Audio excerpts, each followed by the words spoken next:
yo puedo decir que el elenco, que son muchos españoles y son muchos mallorquinos, es maravilloso, está muy bien. Me encuentro realmente muy sorprendido de la calidad de lo que he encontrado, porque estoy haciendo mi debut, para quien no lo sabe, es la primera vez que vengo aquí y estoy muy contento, muy sorprendido y muy motivado para que hagamos grandes funciones que se queden en la historia para siempre. Esta ópera es una de las óperas más fantásticas que se han escrito. Es una historia de una persona que tiene todo un proceso desde ingenuidad, de amor profundo, de dolor profundo, y después llega un momento en el que se degrada hasta volverse un asesino, y después se redime. Esa es la historia de Hoffmann.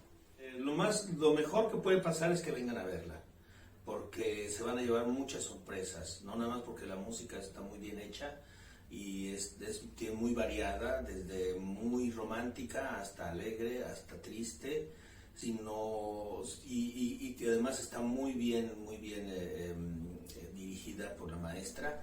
Yo creo que lo que yo les recomiendo es que vengan a verla, porque se van a divertir un montón. Hoffmann está un poco loco. Hoffmann es una persona muy genial, porque en la vida real Hoffmann existió.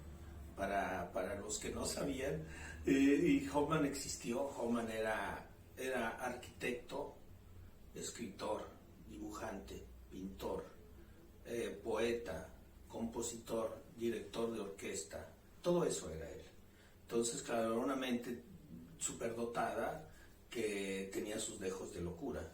Pero los conocemos muy bien por algunos de sus cuentos. El Cascanueces, la historia del Cascanueces, del ballet del Cascanueces, es una historia de Hoffmann. Pasó a la historia a través de sus cuentos mágicos, de sus cuentos locos, que inspiró a grandes autores como Edgar Allan Poe. Lo inspiraba para hacer sus narraciones, porque Hoffmann era genial.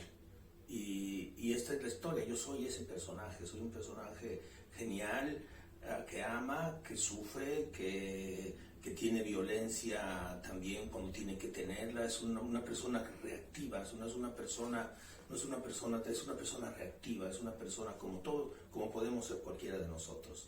Entonces es muy interesante, porque yo creo que a veces cuando vemos en las películas o cuando vemos en el teatro, nos encontramos y decimos, caray, me puedo identificar a veces en algún momento con los personajes. Ese es Hoffmann.